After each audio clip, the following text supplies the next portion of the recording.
right. Let's move. Boom. At the stage. All right. How's it going? Good. How are You you? hearing me? Good. Yep. Yep. You can hear me good? Yes, I can. Sweet. Well, what was it? Was it you or me? I don't know. I didn't do anything different this time. Oh, okay. Sweet. Well, that's how it goes sometimes with that stuff. It does. So, It does. I know. That was exciting. I don't know if you saw things going in for the baby Oh, really? I right did now. not. When? Today? Yeah, just now. Good. So that's exciting, man. So Yes.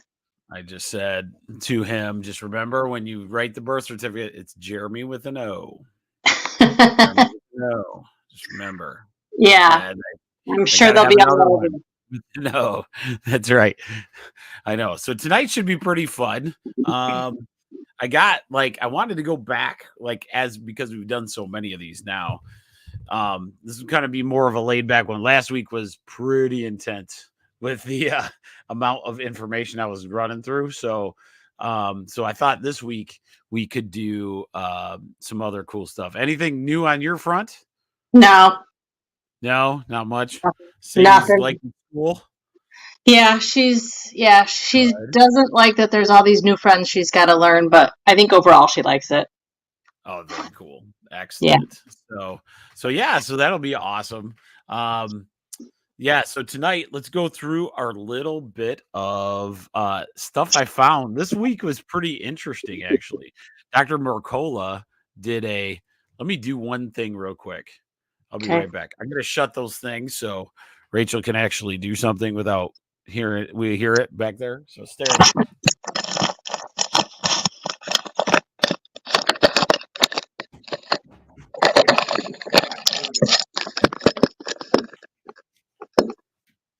It was like a two it was a 2-shower kind of day today. So It's hot out. yeah, it's feeling good to be organized again, like with all the junk you get over time. And I got this big old storage unit. But anyway, so let's get rolling. So the first one is something kind of new to the world. It's called molecular hydrogen. So molecular hydrogen is very interesting. It's infused in water. A lot of big athletes are starting to use it. And it's just hydrogen water essentially, right? But what happens is you can do it a couple ways. You can have hydrogen water put in tablets. You can have it actually in the hydrogen or infused. You can inhale it, which is another thing. But what they're finding, and now this is new, this is very early. It's a huge antioxidant, so it helps the mitochondria pretty heavy, which is awesome.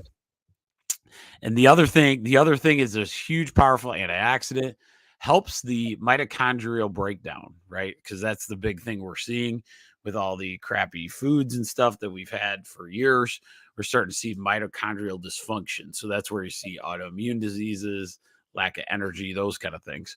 And then the last one, hopefully all my 1% tribers know it by what an adaptogen is. So an adaptogen is where it affects all your organs and in a really good way. So that's pretty cool. So it's molecular hydrogen. It's on the bubble, on the cusp of what is occurring, So just keep your eye out for that. What's crazy? Guess what showed up on the list, Amy? What? Gut microbiome. You create hydrogen out of that. Interesting. So if our gut is working correctly, we make hydrogen, and maybe we don't have to get it infused. Just a thought. That's kind of interesting that showed up. Yeah. One other one, and Amy knows this, but we found a cool software at the office, which has been super. I've been studying it hard this weekend.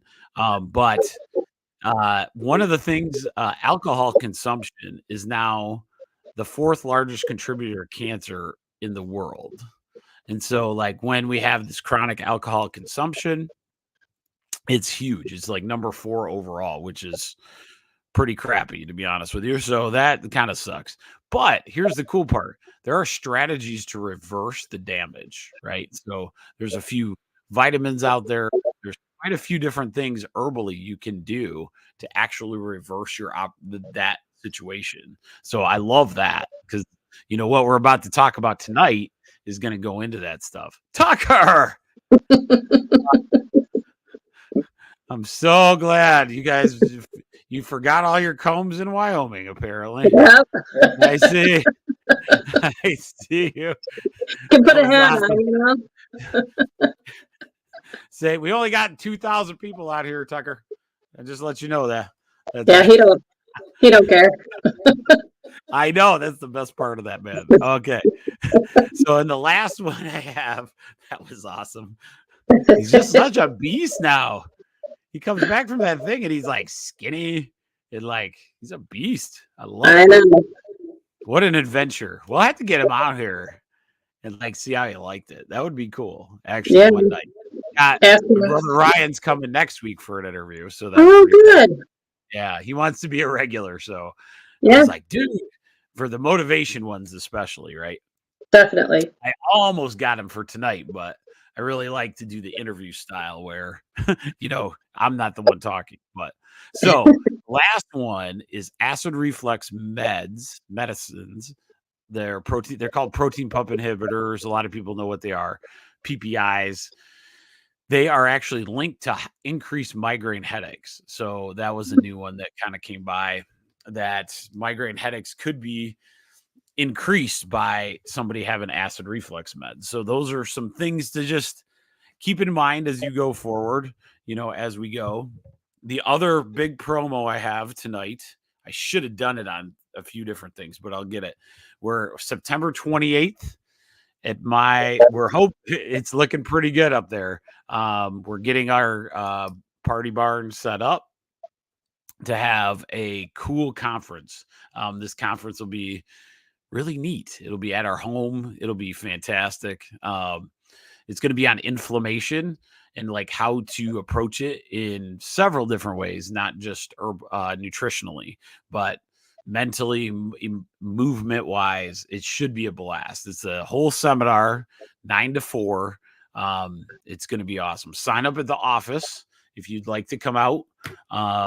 Hopefully, I think I got it set up where it's going to be recorded as well. So we'll have like recordings later when we want to, you know, if you can't make that day for sure. So this is our first time at that, but I think it's going to be awesome because obviously you can tell I can talk a lot. So you are going to get fire hosed. Okay.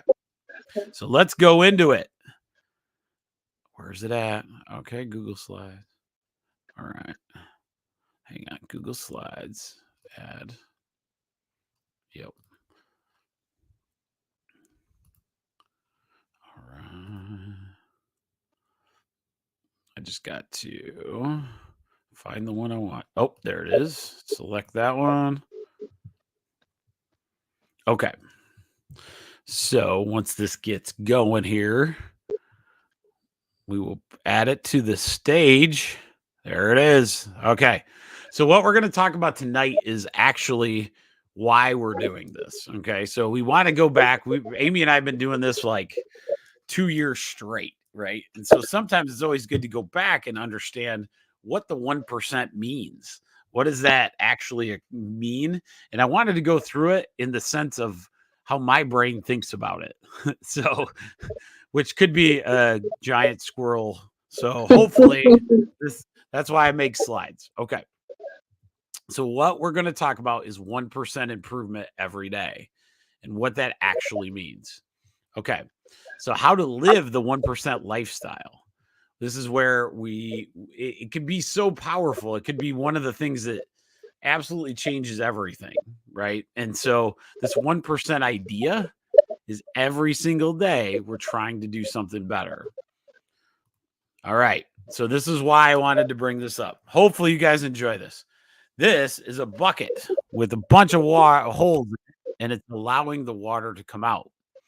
What we're going to talk about tonight is this is an analogy of the human body and your health. Okay.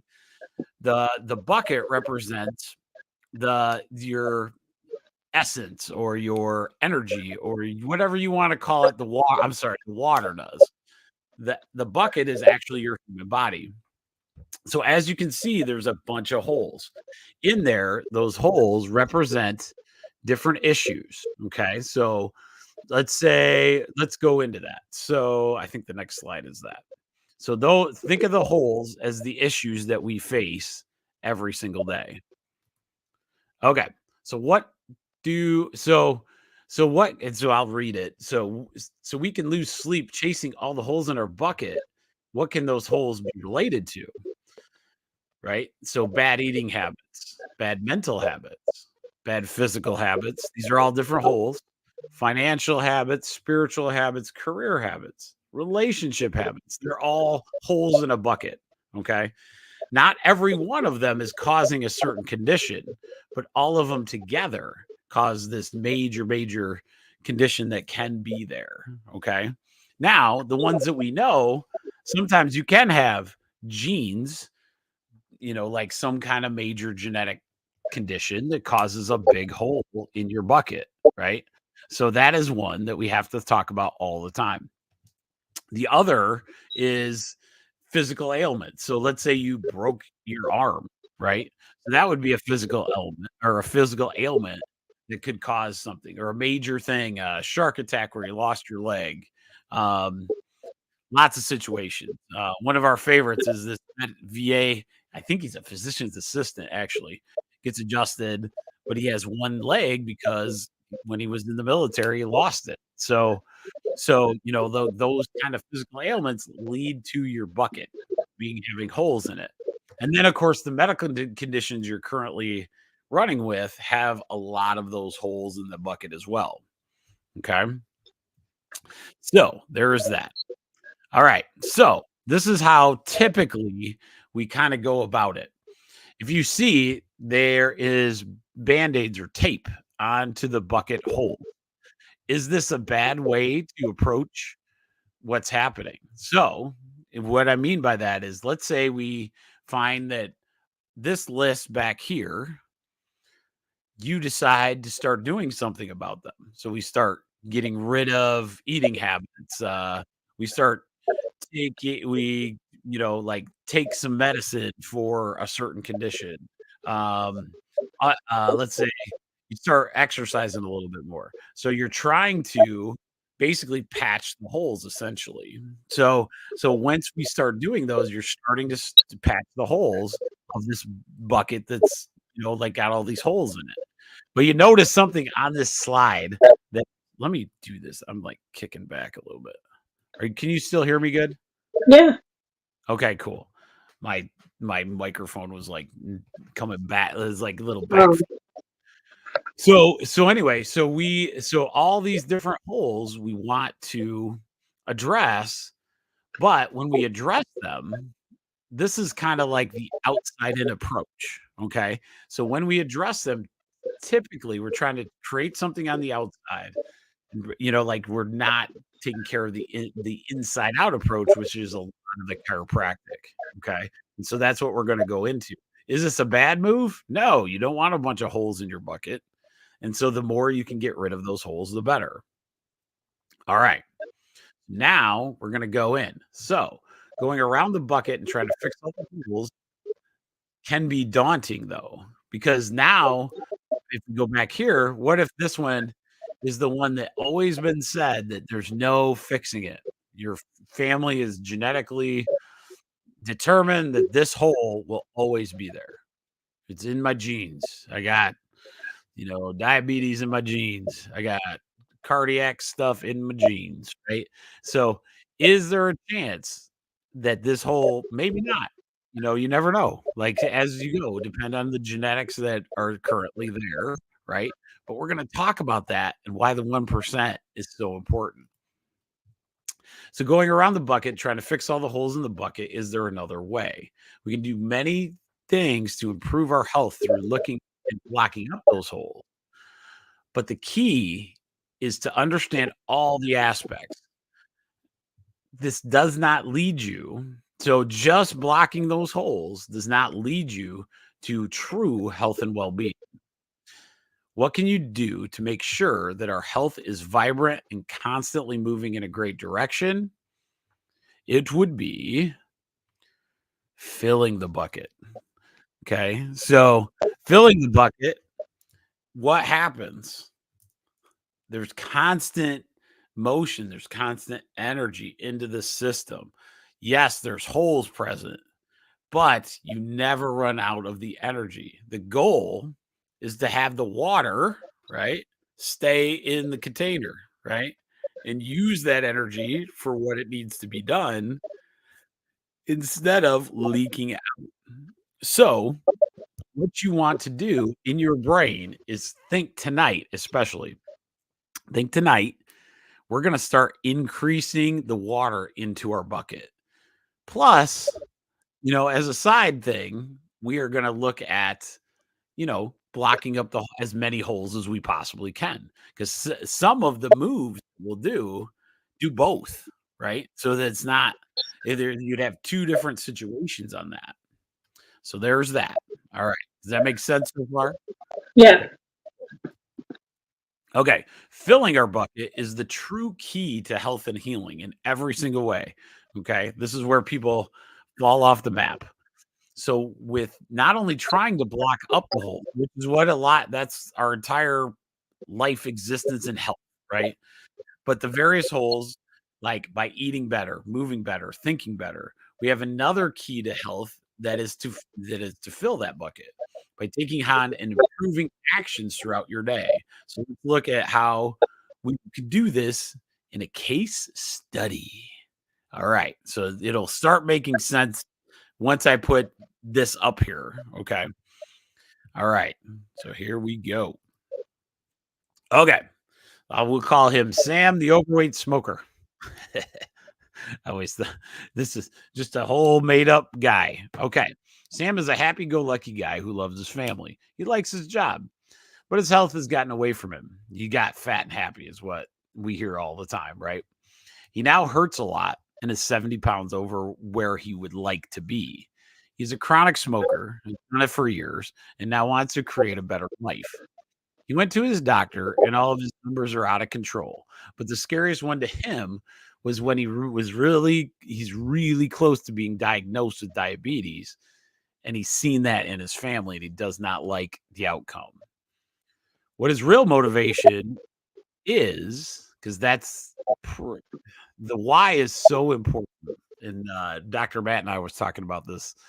When your why is bigger than your thing, that's when you start having massive changes. But his real motivation is to be the fun grandpa for his grandkids that are super young now. So he wants to be able to hang out and do the stuff that he wants to do. Okay. So what happened to Sam? Well, Sam started listening to the 1% Tribe, and it changed everything for him. Can you believe that? Just this thing. That's all he did. That's it. No, I'm just kidding. This is great. I had to throw that in there for all you people. No, of course. So Sam started listening to the 1% Tribe every Sunday night, and he started beginning to change some things in his life. He began to cut out the processed foods of his diet, and he really starting to enjoy how taking those processed foods out of his diet and how he's actually feeling. He talked to his chiro and his doctor about his smoking habits and decided to do the following: take on a new habit. He noticed that the most desirable time for a smoke was in the morning. So he decided he'd start working out at a gym early in the morning, which kind of helped him not smoke as much, right? Because that's a tough one. Smoking is that one's up there with a lot of different habits of not fun to try to get off of. Well, Sam started listening to the 1% Tribe, and learning continued.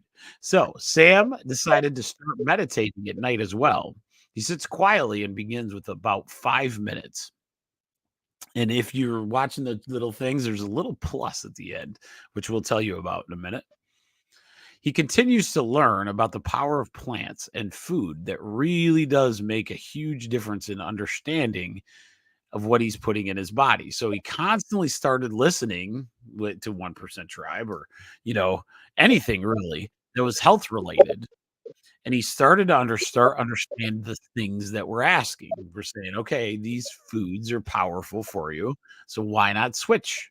Right. So he started understanding, which is a huge part of what is happening. He starts feeling good and wants to learn a better way to eat. So it's okay. That's the next part. So now he's starting to feel good.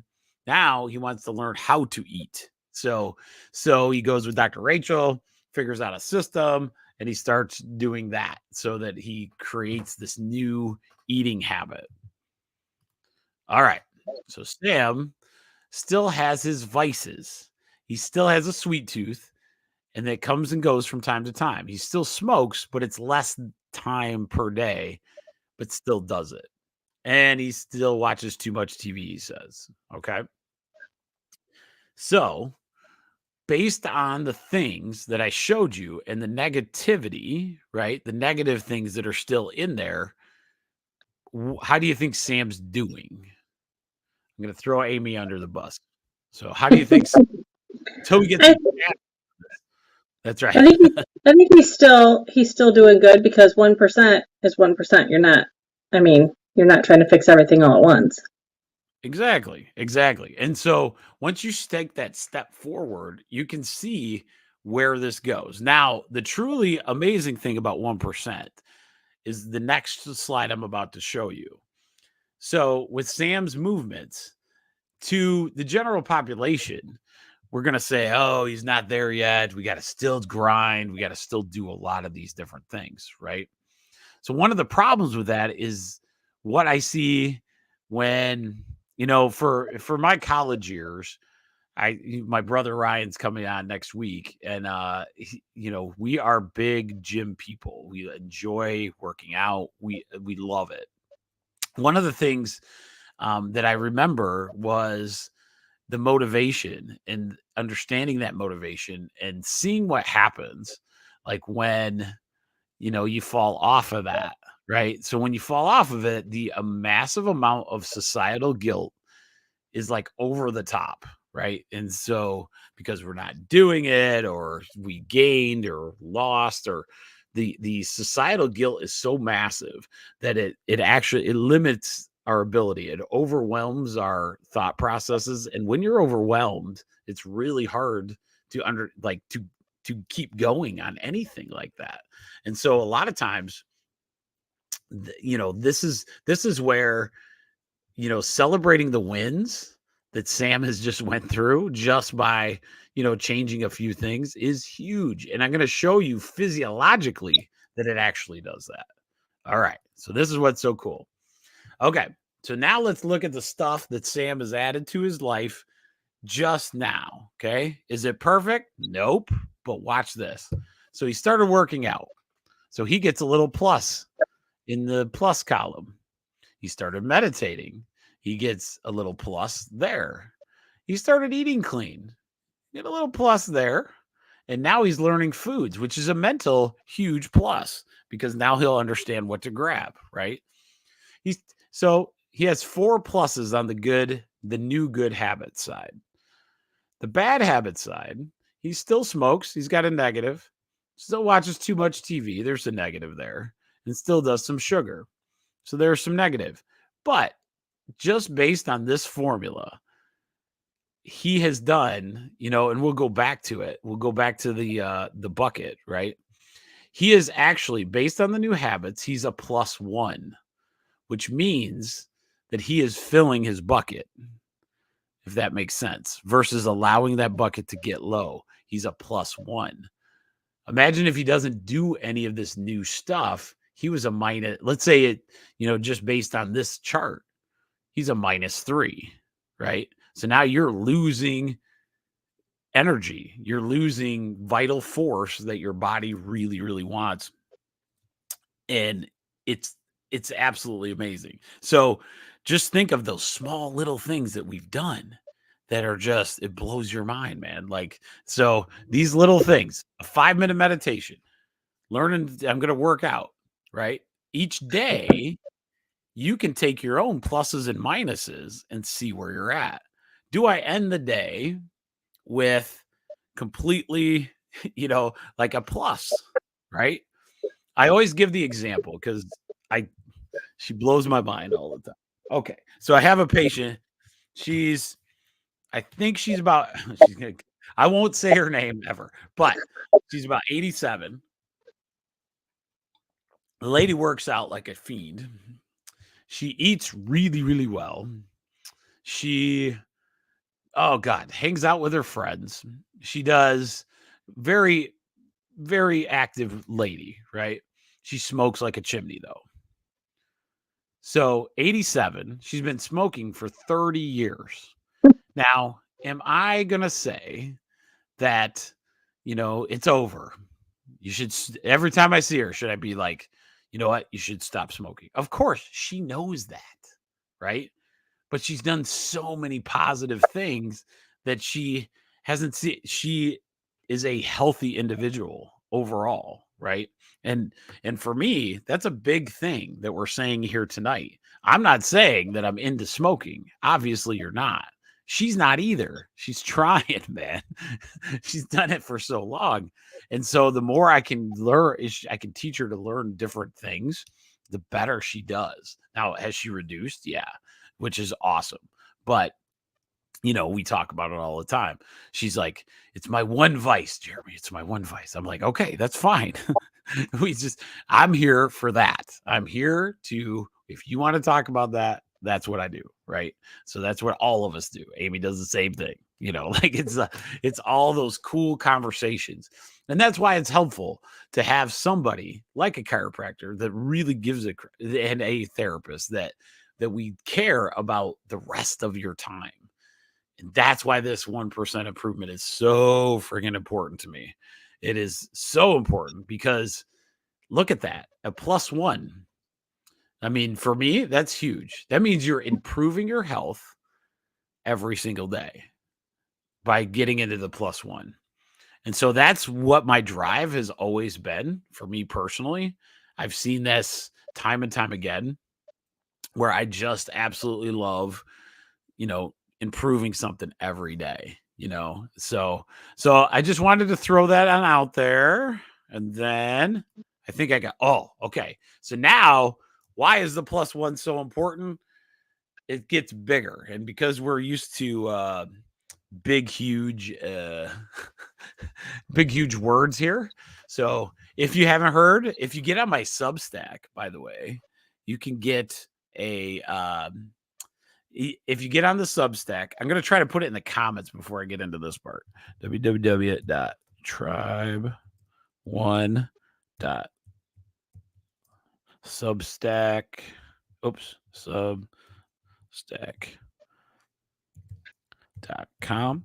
This is a place where you can actually get on our email list. And then once you do, there's an app and you can actually go back and see all of our videos. A lot of times you might, and they're kind of layered, so you can actually look up like when we talked about epigenetics and the titles and those kind of things. So there we go. All right. So we went in there. Okay, cool. So basically epigenetics. What is epigenetics? It's the most incredible thing that allows us to make sure that if I go all the way back, remember how I told you this bucket? What if that's genetic? What if I told you that there's new science that says that can get changed as well? That's a big deal, right? So I get so excited about this because I got a little video that Dr. Bruce Lipton kind of walks us through. And so he's my favorite author. I'll put him up there too.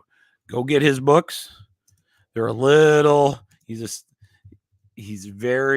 cellular biologist that kind of really brought epigenetics to the light of the day. And it's been amazing. So we're going to watch this video, I think. Let me see if I can do it. Oh, I can't. Okay. Let me do. Oh, how do you do it? Hang on. Oh, okay. I got it. I'm just going to do one thing, Amy, real quick. Okay. Hopefully. All right. I'm Oh, I could just screen. That's what I'll do. Okay. Sorry, guys. I will open this. And then view slideshow. Oh, wait. Why not? Okay. Okay. So I'm going to have to switch to screen share. Screen share. Okay. This share. Okay. Can you see that? Yeah. I think we can see that, right? Okay. All right. All right. Oh, crap. I don't know what I just did. All right. Hang on. Dang it. Okay. All right. We're going to do, hang on. Let me just do this. All right. I should be able to do it right there. Can you see? Oh, you can't even see what I'm doing right now.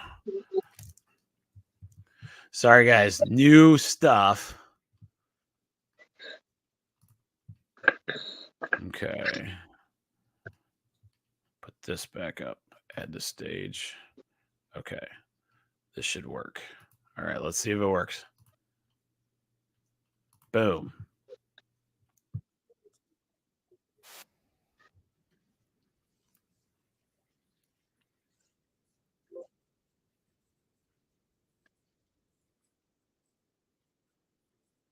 That didn't work. All right.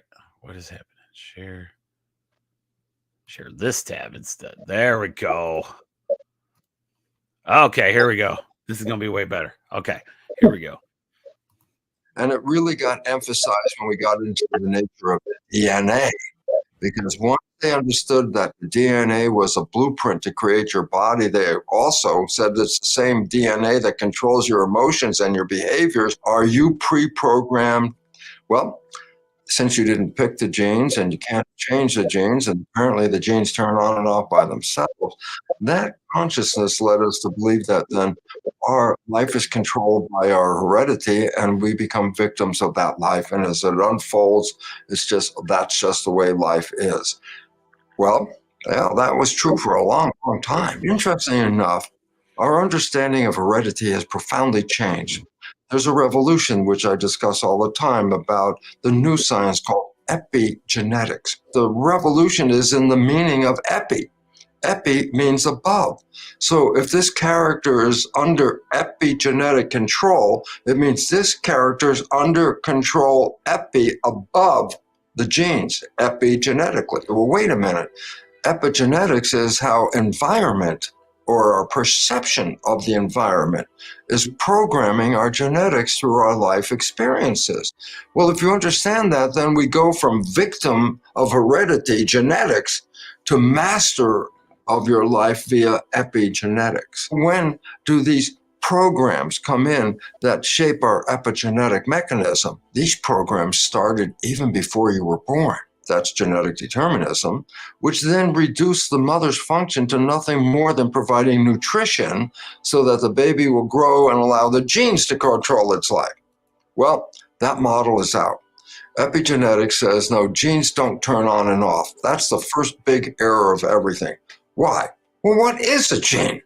A gene is a molecular blueprint to make the proteins of your body.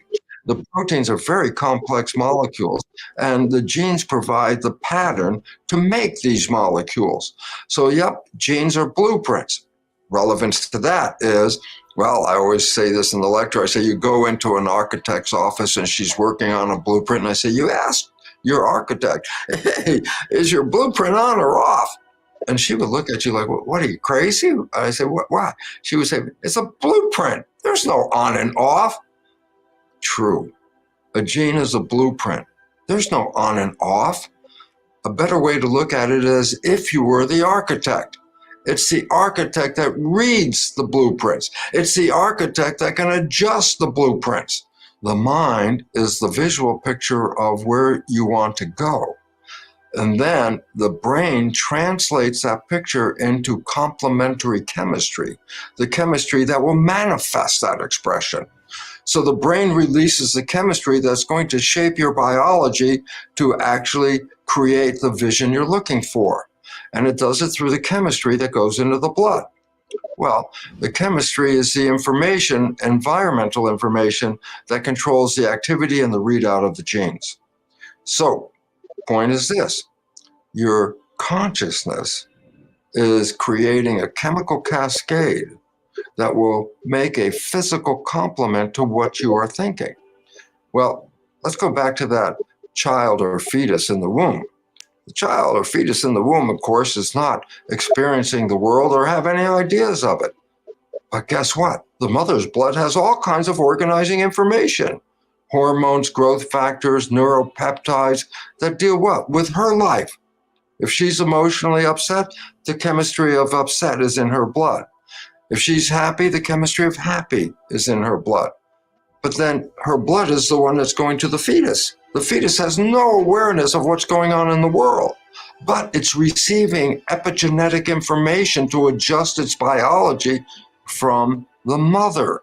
The reason is very profound. When the fetus is born, it's going to live in the world that the mother experiences.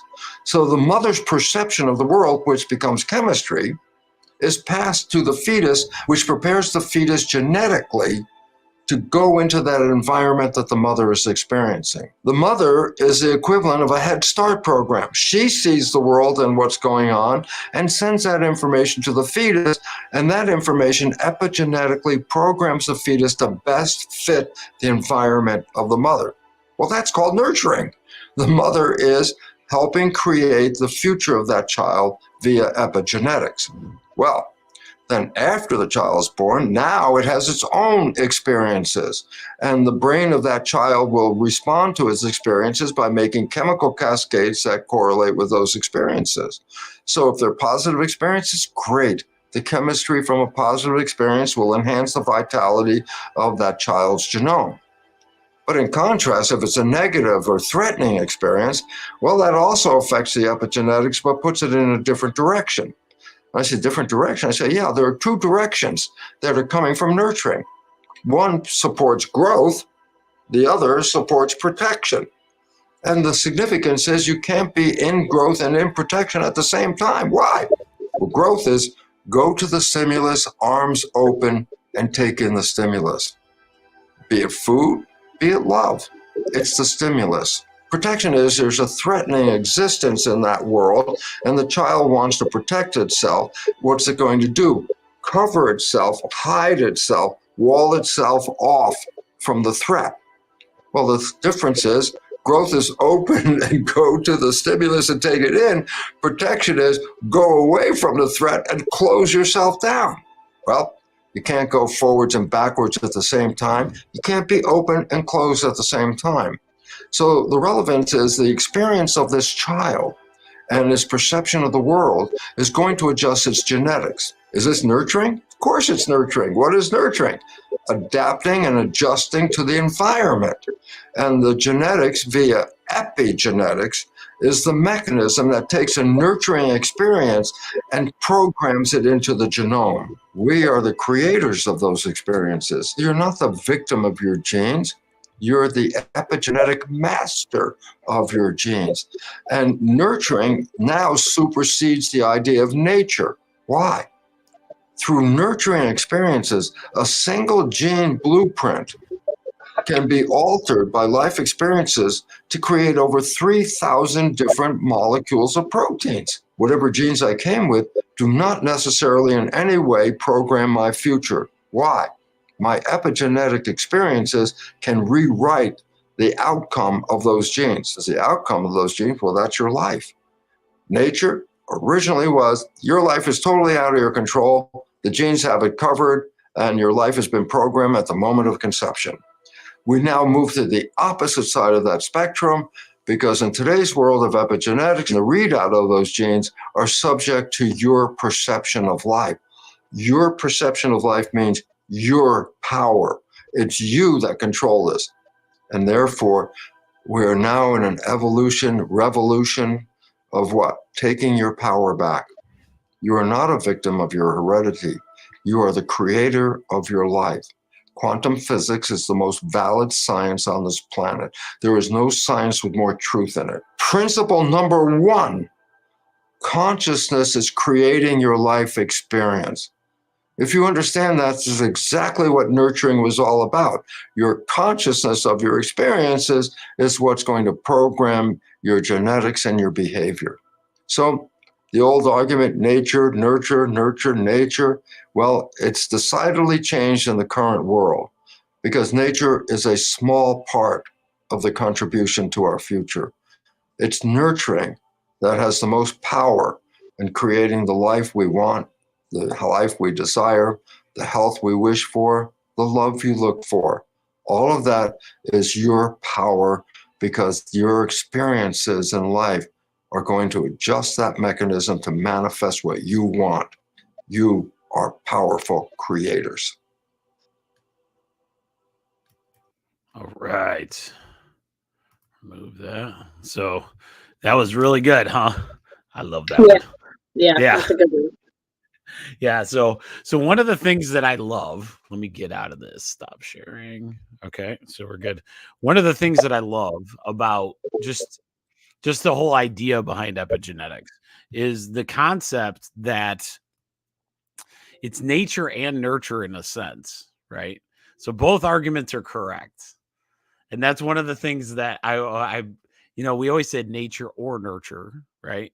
Both are correct because one of the things that happens is that I've noticed is you're so much more powerful when you understand the nature that you're with, right? And if we understand that nature, then it understands what happens with the nurture aspect, right? So when we raise a child up and we know these genetic manifestations that possibly could be in your family background, you know what to do as far as nurturing that along, right? And so for me, it's a combination of both. He does a really good job in many, many other things, and that he's not wrong. He's just saying that in that little 8-minute video, but it's nature, understanding the nature and understanding that nurture is a huge, huge part of what is occurring. So with that said,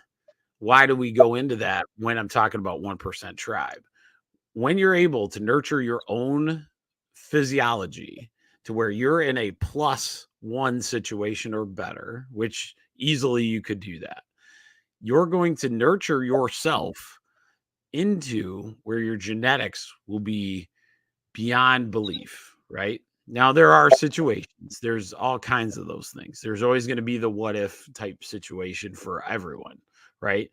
But for the most part, if we start to do that, then we get to take this journey in this body to a whole nother level. That is all I have for tonight, Amy.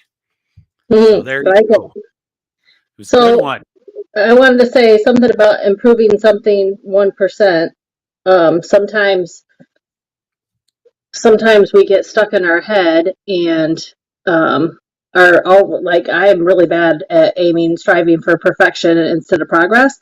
But if you change your mindset about improving 1% of something in your life is something you can control, because there's so many things out there that you can't control, and people get so stressed out and anxious and everything over things that they can't even control. But 1% of your life, like, you can control that. You can be in control of that, whether it's, instead of eating a whole pizza, I only ate 4 slices of pizza. That's an improvement in your health, rather than eating out every McDonald's for breakfast every morning. You got up and ate breakfast 3 of the mornings before you went to work instead of going through fast food. Those are things that you can control. But then once you master that and start to realize, like, oh, I can do this and create the habit, then that gives you a lot of power. And once you feel that power, that it's coming from yourself, I feel like that's just a path leading to bigger and better things. Once you realize that, like, it feels good that you can control that and make those changes on your own. Love it. Love it. And that's exactly it. Like, you go from, it's tough because you go from when I was playing college football, all I do is lift and eat, right? So lift and eat, lift and eat. Then you come out and you start working, and then you have children, and you have all these different situations. Well, one of the things that I was missing in my career in the beginning was I was really having like major issues with not being able to work out like I wanted to. And so we learned over time when I had my kids at a young age, we were in a different house and we were decently close to I went to a gym that was open late at night. And the reason I did that was to make sure that, you don't cause the relationship stress of, hey, I'm going to go work out when your wife is trying to put the kids to bed. Right. So then I was like, okay, you know what I'm going to do? I'm going to wait till they're in bed asleep and then I'm going to go. The worst thing, and especially, and that for me was two positives because one of the things that happened was that was the time I grabbed ice cream, is like right when the kids went to bed, and like three, because the relationship thing, there was an appreciation there where, and even in my office, I hear it, from one or the other. Hey, she goes or he goes, working out when I got dinner to do, those kind of things. So you hear those kind of things, and it could be so good of like learning where all those little minuses are and figuring out what you can do, just that little positive jump, and it changes everything. And one of the things that I'm so excited about is I really believe epigenetics is the way, is the way forward. It's the way of forward in healthcare in general, because if we start to give that understanding, and people start learning each time, like, what can we do a little bit each time, we're going to be so much better off at it. It's funny you say the pizza one. That is my die. Oh, so funny. And it's that if anytime I weight lift, it's like something happens where somehow my body thinks I need like 7,000 calories. I swear, or it just stops. What I found with that over the course of this year was if you eat enough protein on a regular, like on a daily basis, if you eat Yes. enough protein, then you don't feel like you want to eat the whole house after you lift heavy. I found that out after a month of doing that. Like I was eating 130 grams of protein a day. That's a lot. That's a But ton. if I did that, for one, I was never hungry. And when I lift, like as the months went on and I was lifting pretty heavy 4 days a week. But I did not feel like I wanted to eat the whole house after I got done with my workout. And I noticed that after about a month, and I was like, oh, what's this all about? I'm not like hungry, afterwards, but it was because I was eating so much protein and my body was satisfied with that. So maybe you should up your protein game. That's what's going to happen. It's going to be good. That's really twist my arm. That's going to be tough. I'm just kidding. I know, but yeah, I think for the most part, I think we got it going. Next week, I'm excited. My brother Ryan, who's a very powerful weightlifter, he is going to come on for some motivation stuff next week. I think it's a perfect time to do that. As the sun starts going down, I know we'll get some more people this summer. 8:00 was like perfect, so I like this. Even though it was tough, to get out of when the sun was way up. So Yeah. we had 9 chickens or 9 eggs today, Amy. 9. Yay. That's exciting. Yeah. So we're putting our dog on. We got a corgi. She needs a little weight loss action. So patient told me about it. She makes some eggs up, and Olive will love it. It'll be eggs and green beans for a while. Because we thought this summer and chasing chickens might help her out, but it didn't help as much as we thought. So anyway, but yeah, so tonight was great. I appreciate everybody watching. We had quite a few this time, so this will be good. I'm excited. So you guys have a good night and enjoy the rest of the week. And remember, try something tomorrow. 1%, just a little bit, adds that plus. That's all you got to do. All right, you guys take it easy. Have a good night. Bye. Bye.